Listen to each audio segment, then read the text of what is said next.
It was found while clearing out a box of old tools. The handle is wooden, and the thick rounded wire is firmly fixed in place by a screw that allows for replacement. One end of the wire is intentionally angled.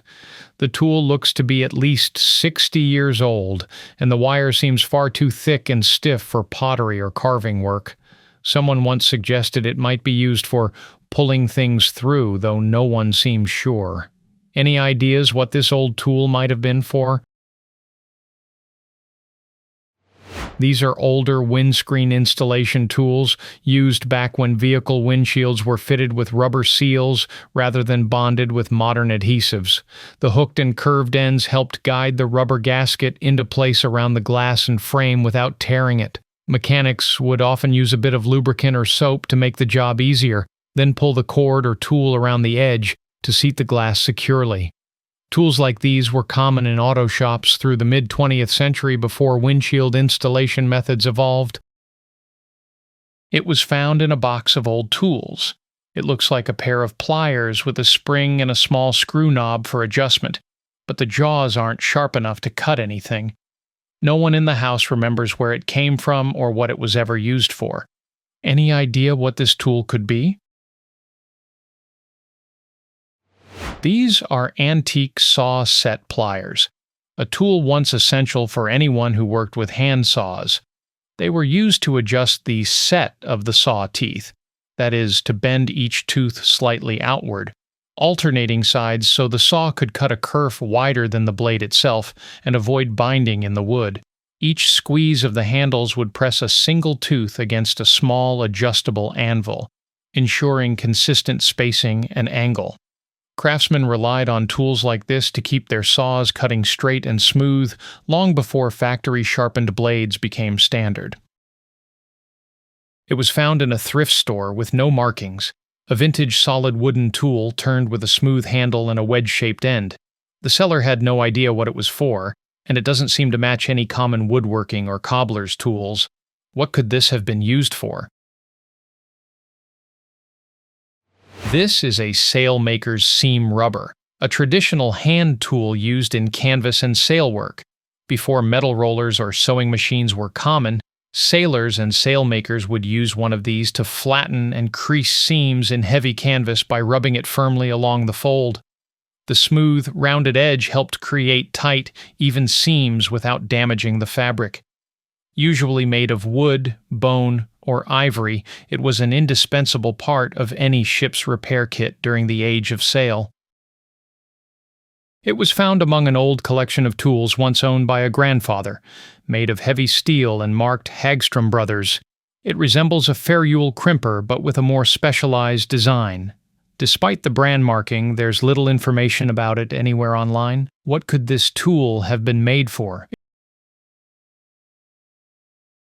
It's a porcelain tube cutter, the kind early electricians used back when wiring was run through ceramic tubes inside walls and joists. The small roller wheel would score the porcelain so it could be snapped cleanly to length without shattering.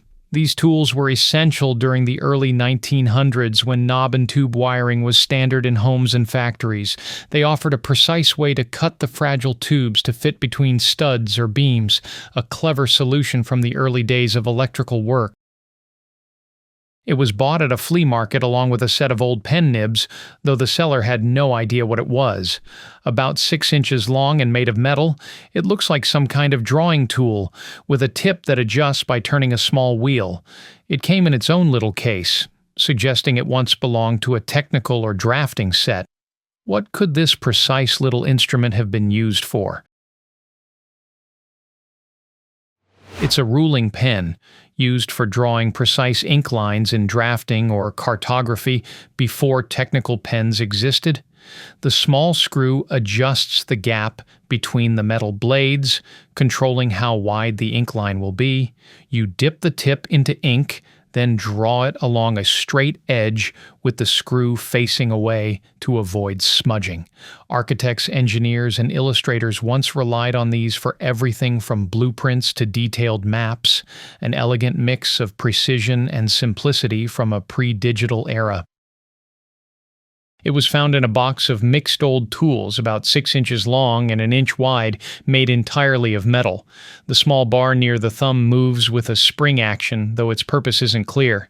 It was mixed in with everything from coin keys and stove handles to early wrenches and newer sockets, but carries no markings or maker's name anywhere on it. What kind of tool could this have been used for?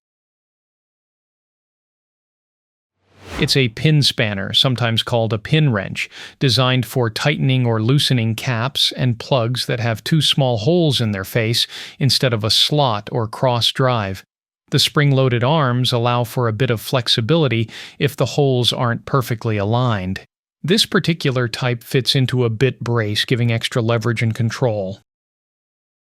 It was found in a shed made from 2 different metals and measures about 8 inches long. One end looks like a putty knife or scraper, while the other resembles a small wrench. The only markings are the numbers 7002-2, but searching them turns up nothing. What could this old tool have been used for? It's a hot stick knife, the kind used by linemen working on live electrical lines. The long insulated handle keeps the user safely distanced from high voltage while they strip insulation from wires before attaching clamps or conductors. A modern version of this tool is known as the Wagner-Smith crescent knife. Tools like this became essential in the mid-20th century as live line maintenance techniques evolved, allowing crews to work safely without cutting power to entire sections of the grid. It was found among old woodworking tools. The object is about 11.6 inches long and made of a lightweight, non-magnetic metal. It features a thin shaft with a dial indicator showing numbers from 15 to 45. At the end is a knurled knob which, when rotated, extends the bottom portion of the shaft and moves the pointer on the dial. No noise is produced when turning the knob or extending the shaft. The only other marking is the number 22 stamped on the back of the dial. The purpose of this peculiar tool remains unclear. Any ideas what it might have been used for? This is a Urethrotome dilatator, a medical instrument from around 1940 used to gently expand strictures in the urethra.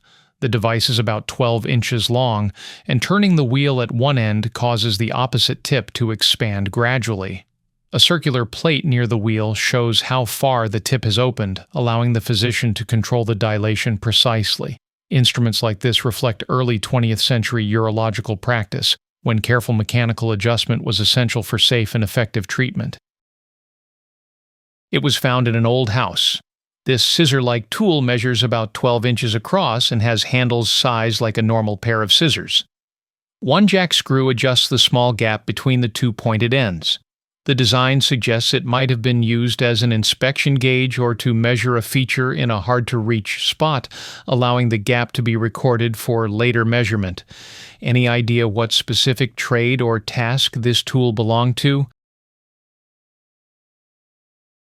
These are Luthier's calipers, precision tools used to measure the thickness of the top and back plates of guitars, violins, and other stringed instruments. By providing accurate readings, they help craftsmen maintain consistent wood thickness, which is critical for tone and structural integrity. Luthier's calipers have been a standard part of instrument making for centuries, reflecting the combination of careful measurement and skilled craftsmanship that goes into producing high-quality resonant instruments. It was found with other woodworking and metalworking tools, estimated to be 80 to 100 years old. The tool is made entirely of metal, now heavily rusted, and features an animal design. There are no visible markings, making it difficult to identify its exact purpose. Any idea what this could have been used for? This is a can opener, a simple hand tool used to pierce and cut open metal cans. The sharp wheel or blade punctures the lid, allowing it to be rotated around the edge to remove the top safely.